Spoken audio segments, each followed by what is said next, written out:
I'm a 28-year-old freelance graphic designer, and according to my family, that basically means I'm unemployed. My parents, my older brother David, 33M, and my younger sister Jessica, 31 Thef, all have real careers. David's a doctor, Jessica's a lawyer, and I'm the sibling they introduce with, oh, he does something with computers. Family gatherings are always the same: backhanded compliments, passive-aggressive remarks, and a full-blown highlight reel of my siblings' accomplishments, while my job is treated like a quirky little hobby. I usually just smile, nod, and wait until I can go home. But this time they planned something special. A few weeks ago, my mom sent a family group chat message about a family bonding weekend at our parents' house. The level of excitement in her text was suspicious. My parents are the kind of people who believe bonding means discussing career goals and comparing bank accounts. Mom insisted this wasn't like our usual gatherings. It was going to be fun. Competitive, but fun. That was my first red flag. David responded first, saying it sounded like a great idea. Jessica followed, adding how it would be a great chance to reconnect. I was already planning my excuse to avoid it when Mom messaged me directly. It wouldn't be the same without you. Don't worry, there's something for everyone. Something for everyone.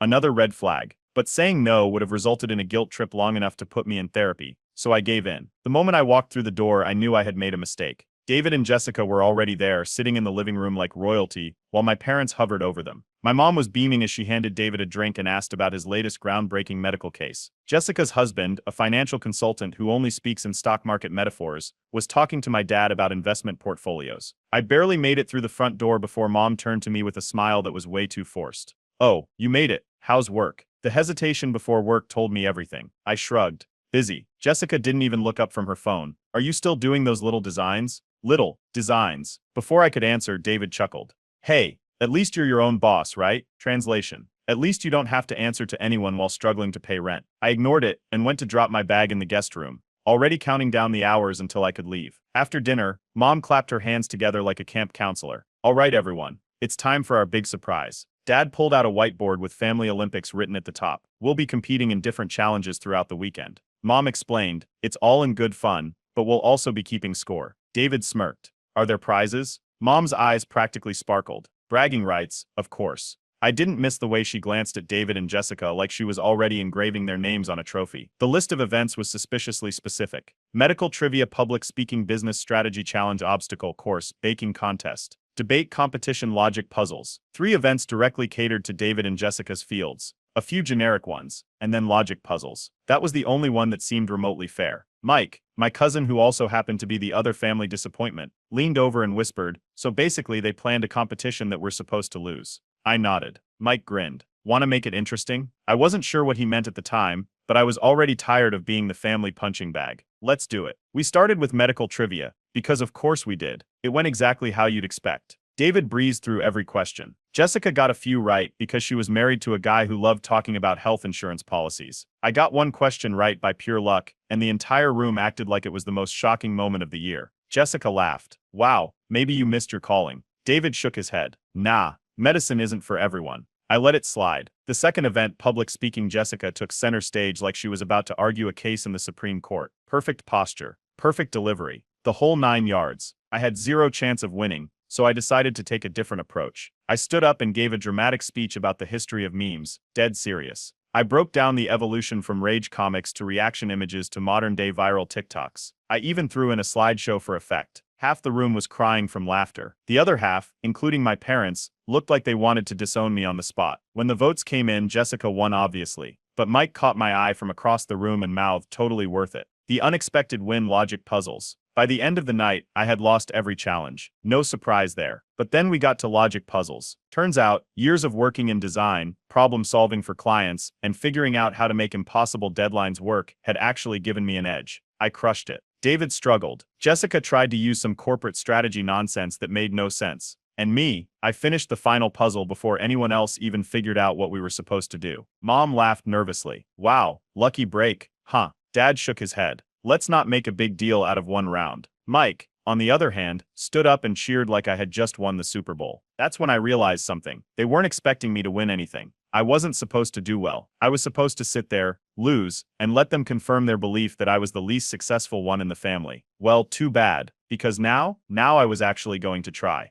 I woke up on day 2 with a different mindset. The night before had been an eye-opener. Winning the logic puzzle round wasn't supposed to happen. The look on my parents' faces, the awkward silence when they couldn't immediately dismiss it. There was something satisfying about it. They had expected me to fail, maybe even wanted me to. The morning started like every other family gathering, David and Jessica being praised like royalty over breakfast while I was an afterthought. Mom hovered around David, listening to him explain something about a new patient case, while Dad nodded along as Jessica's husband talked about investment strategies. The only person who seemed remotely entertained was Mike, who was already nudging me under the table like he knew what was coming next. The first event of the day was the obstacle course. It was supposed to be an easy win for David, who played tennis on the weekends, and Jessica, who did Pilates or whatever rich people did for exercise. I wasn't even supposed to be a contender, except turns out, being a freelancer who works from home doesn't mean you're out of shape. David struggled almost immediately. The climbing wall slowed him down, and by the time he hit the balance beam, he was already gasping. Jessica wasn't much better. I, on the other hand, made it through with a steady pace and somehow ended up placing second. Dad clapped David on the back and told him it was a hard course, while Mom reassured Jessica that not everyone is meant for physical challenges. When they announced the rankings, they barely acknowledged my placement, as if it hadn't just shattered their expectations. Then came the baking challenge. This was a wild card event, and no one knew what to expect. The goal was to bake cookies from scratch, judged by aunts and uncles. David's cookies, burnt to a crisp. Jessica's, looked great, but were so salty even she had to spit it out. Mine, perfect. Years of cooking for myself had paid off. The moment the judges took a bite, one of my uncles actually gave me an approving nod. For the first time, someone in the family acknowledged that I was good at something. That's when the shift happened. Mom laughed nervously and reminded everyone that the real tests were still coming. Next up was the business pitch competition, which was practically designed for Jessica and David to dominate. They each had polished professional PowerPoint presentations. David pitched an idea for a medical startup that was way too complicated for anyone to care about. Jessica did some corporate strategy thing that sounded straight out of a business textbook. Then it was my turn. I confidently walked up and presented a completely ridiculous business idea: rentable, emotional support geese. With a straight face, I explained how geese were fiercely loyal and could provide protection, companionship, and emotional stability. I even threw in a fake marketing campaign, complete with a slideshow of stock images featuring geese in emotional situations. The room lost it. Aunts and uncles were crying from laughter. Jessica looked ready to explode. David stared at me like I had grown a second head. When it came time to vote, the judges, aka the extended family, chose me as the winner. That was when things started falling apart for my parents. Suddenly, the scoring was adjusted. After every round, the scores were calculated, and somehow, David and Jessica's rankings never dropped. No matter how many events I won, nobody explained how the new system worked, but the results were clear. No one outright said anything, but it was obvious. Jessica was the first to snap. She confronted me in front of everyone, accusing me of ruining the event by making a joke out of everything. I didn't argue.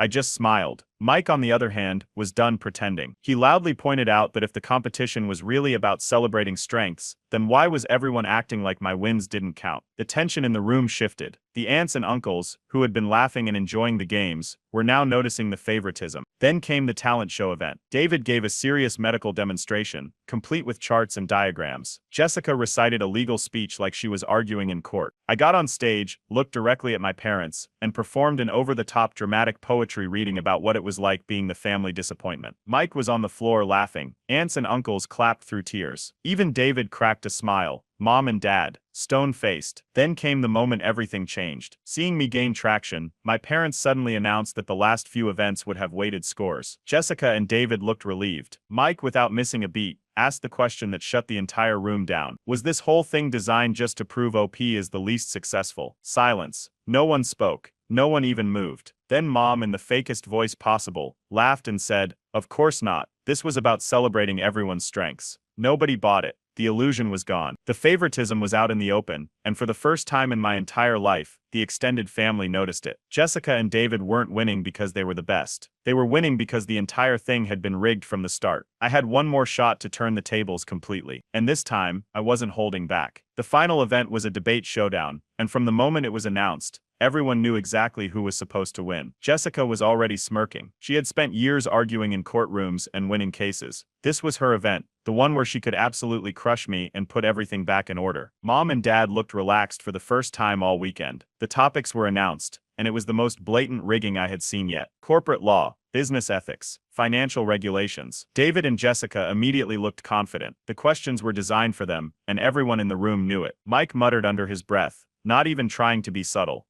The first round was me against David. The topic, the effects of technological advancements in modern business. David started strong, but it didn't take long for the cracks to show. He stuck to dry statistics and medical industry jargon no one really cared about. The judges, aka our aunts, uncles, and cousins, were clearly zoning out. Then it was my turn. I switched gears completely. Instead of throwing out dry facts, I told a story. I talked about the evolution of social media, how memes had shaped marketing, how companies had failed spectacularly by not understanding internet culture. I made references that actually entertained the room, and by the time I finished, even David looked like he knew he had lost. When the votes were counted, I won the round. For the first time that weekend, David lost a competition. The room wasn't laughing at me anymore. Jessica's smirk was gone. Then came the final round. Me versus Jessica. She stood up with the confidence of someone who had already won. She gave the perfect textbook argument, flawlessly structured, hitting every technical point. It was polished, professional, and completely forgettable. Then it was my turn. I didn't match her professionalism. I went for engagement. I cracked a joke right out the gate, got the room laughing. I made ridiculous comparisons. I used examples from real-life situations that the family could actually relate to. Jessica had the stronger argument, but I had the audience. By the time I finished, the room was on my side. Then came the vote. One by one, hands went up for me. More than Jessica. Mom's face dropped. Jessica's eyes went wide. I had won. Jessica wasn't moving. She looked around the room, like she was waiting for someone to remind her that this wasn't supposed to be a real competition. Mom immediately jumped in, laughing awkwardly. Well, debates are subjective. This doesn't really determine the best. Mike leaned forward. Funny, if Jessica had won, would it have counted? Silence. Jessica's husband shifted in his seat. David actually looked amused. Then came the final family shift. Aunts and uncles, cousins, they weren't pretending anymore. One of the uncles shook his head. You know, maybe this whole thing wasn't as fair as we thought. Mom forced a tight smile. Well, at the end of the day, these are just silly games, she said, her voice laced with forced cheer. Dad nodded too quickly, eager to shift the attention back to David and Jessica. Dad cleared his throat, trying to salvage the moment. Well, at the end of the day, the real winner isn't determined by some games. It's about life success. I didn't even hesitate. If you don't like the results, maybe you should have picked fairer games.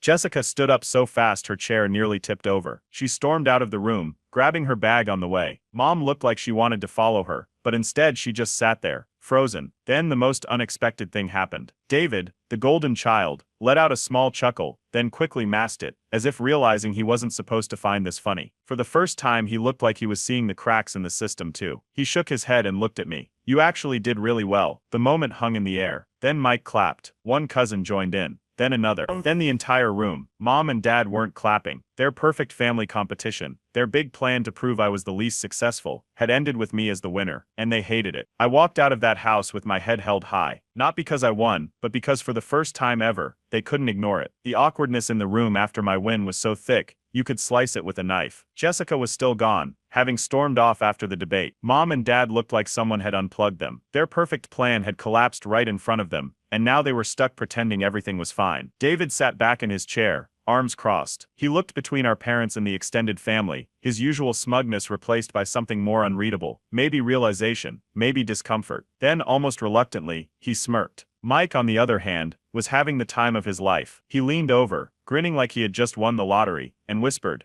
I think we just witnessed history. A couple of aunts and uncles chuckled under their breath. One cousin actually clapped. Mom did not look amused. Dinner was painfully forced. Mom kept her voice light and casual, acting like we had just wrapped up a friendly board game instead of a rigged competition that had blown up in her face. Well, that was fun, she said, her smile just a little too tight. At the end of the day, it's all about family bonding. Mike snorted into his drink. I just smirked. If Jessica or David had won, she'd be giving a whole speech about excellence, hard work, and how true success always shines through. Jessica came back just in time for dessert. Didn't look at me once. I tried to talk to her, just to see where she stood. She brushed past, muttering, congratulations, I guess. Spent the rest of the evening avoiding eye contact like I had personally ruined her career. David was surprisingly chill about it. Later, while everyone was picking at leftovers, he casually admitted that he thought I would lose. I raised an eyebrow. Yeah, so did Mom and Dad. David just shrugged, like he wasn't actually mad about it. That's when I found the trophy. Sitting on the kitchen counter tucked behind a fruit bowl was a pre-engraved custom trophy. Family champion, David/Jessica, no other names. They hadn't even considered the possibility that I could win. I picked it up and turned to Mom, holding it up. Wow, this is nice. Guess you had this made in advance? Mom froze mid-step. For the first time all weekend, she stammered. "Oh, we ordered that weeks ago." The room went dead silent. Mike made a dramatic coughing noise that sounded suspiciously like rigged. The younger cousins were dying. One of them, barely holding back laughter, asked, "So now that OP won, are we doing a rematch?" Mom immediately changed the subject. Jessica's husband, Mark, who usually kept his mouth shut, muttered, "Real success isn't measured in silly games." I didn't even hesitate. Good thing this whole thing wasn't my idea then. A few relatives outright laughed. Jessica did not. Dad was noticeably quiet for most of the night. Then, just before we all started heading to bed, he finally acknowledged me. "You did well, son." That was it. No over-the-top praise. No analysis of my strengths. Just those 4 words. It was the closest thing to a compliment I had ever gotten from him. Jessica, though, not handling it well. I caught her in the kitchen later that night, whisper yelling to Mom. She was furious, humiliated, going on about how unfair it was, how she shouldn't have lost, how I was making a joke out of the whole thing.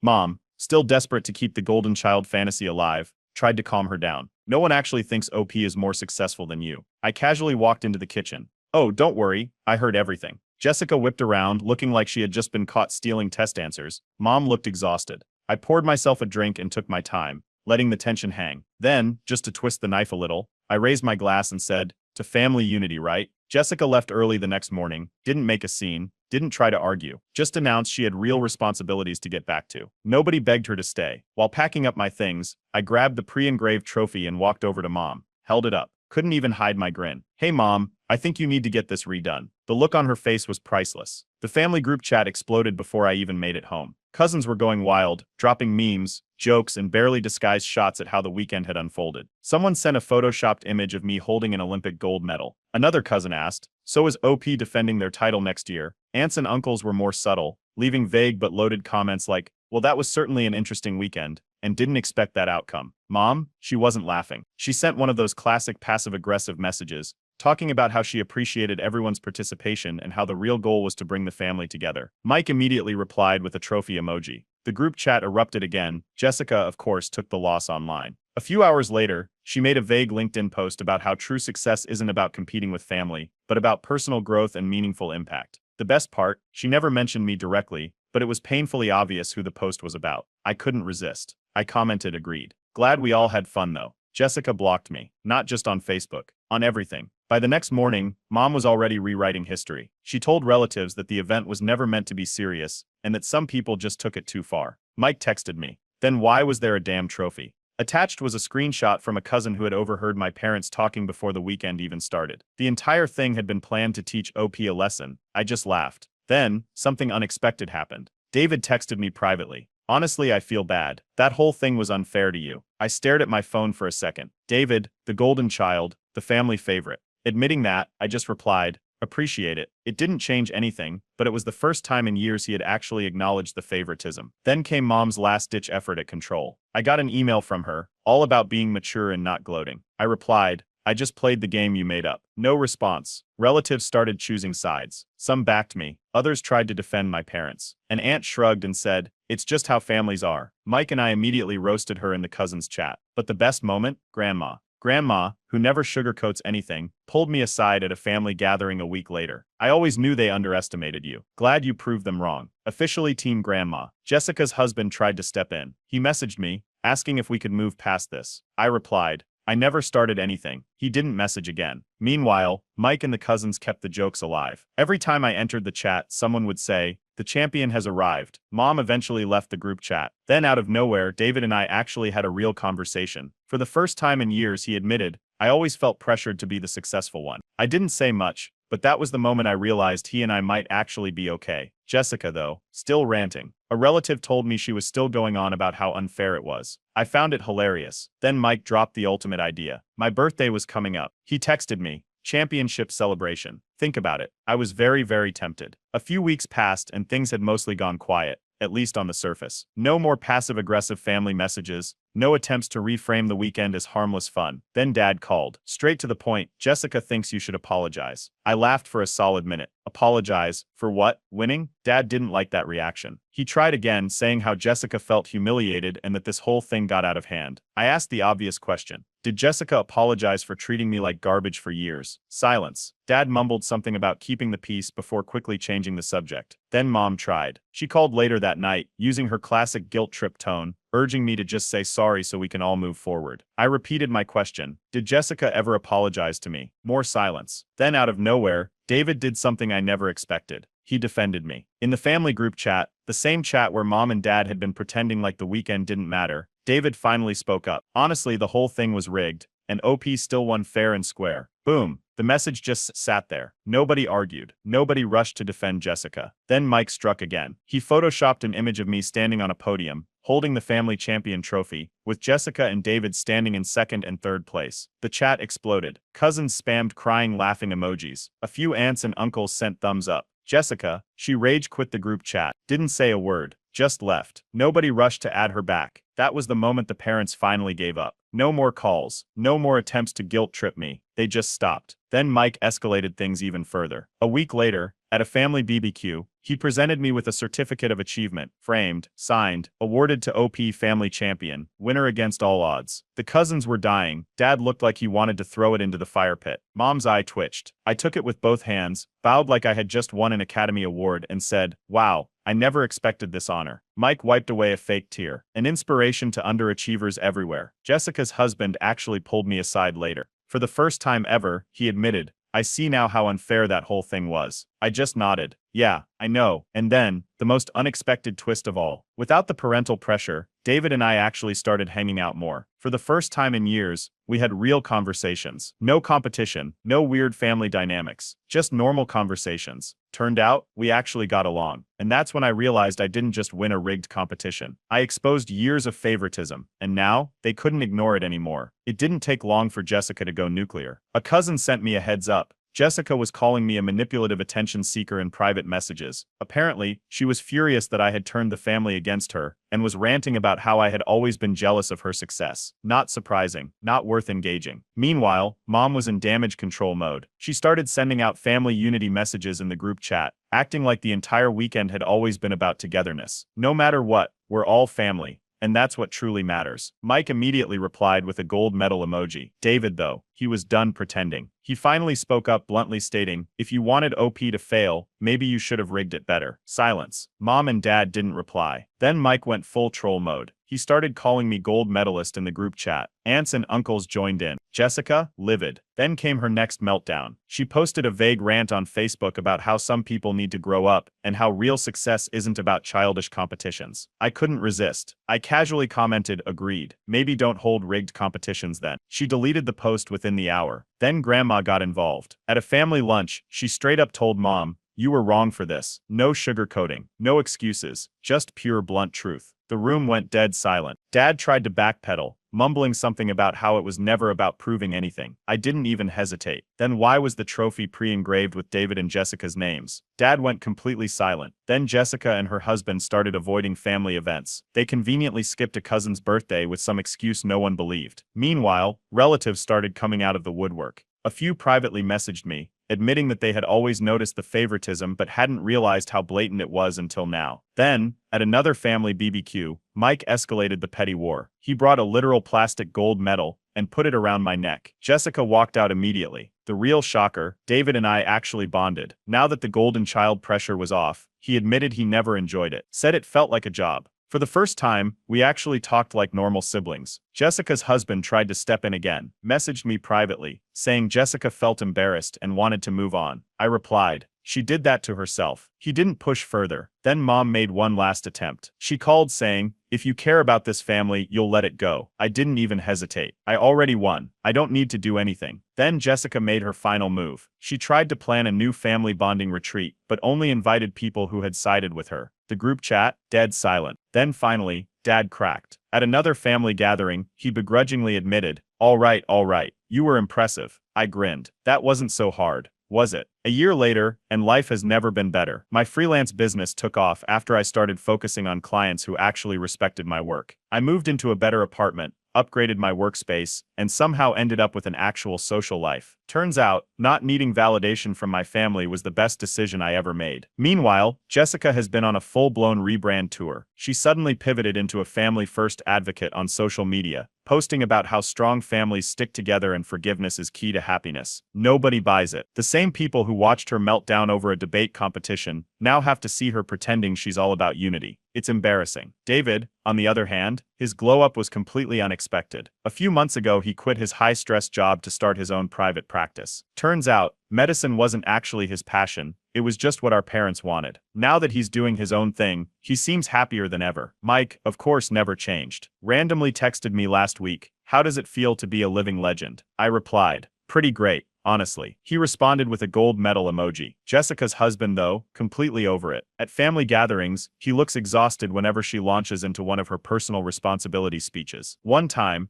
a cousin made a sarcastic comment about meaningless competitions and his soul physically left his body. The parents, they've softened a little. They still brag about David and Jessica like they walked on water, but now, for the first time ever, they acknowledge my success. It's always forced, like mom struggling to say, OP's business is actually doing pretty well. But hey, progress is progress. Then at Christmas dinner, Mike pulled the ultimate move. He sneakily handed me something wrapped in a gift bag. I opened it and nearly lost it. It was the original, pre-engraved family champion trophy. He whispered, "For the real winner." I was wheezing. Jessica immediately changed the subject. If anyone even mentions the Family Olympics, she shuts it down faster than a corporate PR team handling a scandal. Then Aunt Linda struck. Over dinner, she casually said, "Funny how OP was the only one who actually earned a win that weekend." Jessica stormed out. David and I, closer than ever, without the golden child nonsense hanging over his head. He admitted he resented the pressure our parents put on him. For the first time, we actually feel like real brothers. Jessica, though, still trying. She recently tried to host another family event, didn't invite me or Mike. It flopped. Nobody cared. Then the most unexpected thing happened. Mom's quiet apology. She never outright said sorry, but she started treating me with actual respect. That's the closest I'll ever get.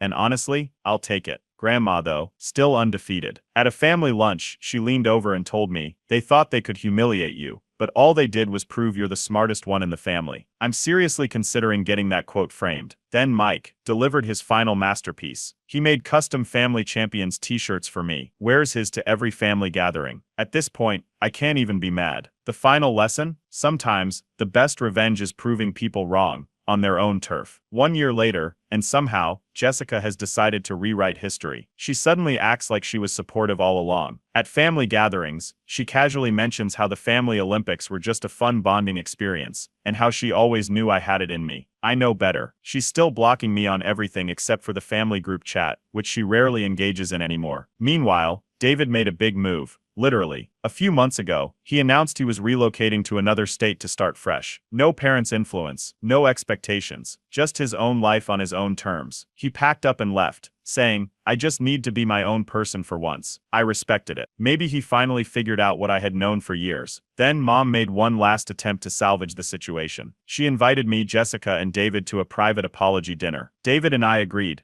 mostly out of curiosity. Jessica didn't show up. Aunt Linda, being the legend she is, took one look around and said, "Guess she's still mad she lost." I nearly spit out my drink. Then Jessica went back to her favorite coping mechanism, social media. A few days later, she posted a throwback sibling photo with the caption, "We've always been close." David and I texted each other at the same time. David, LOL me.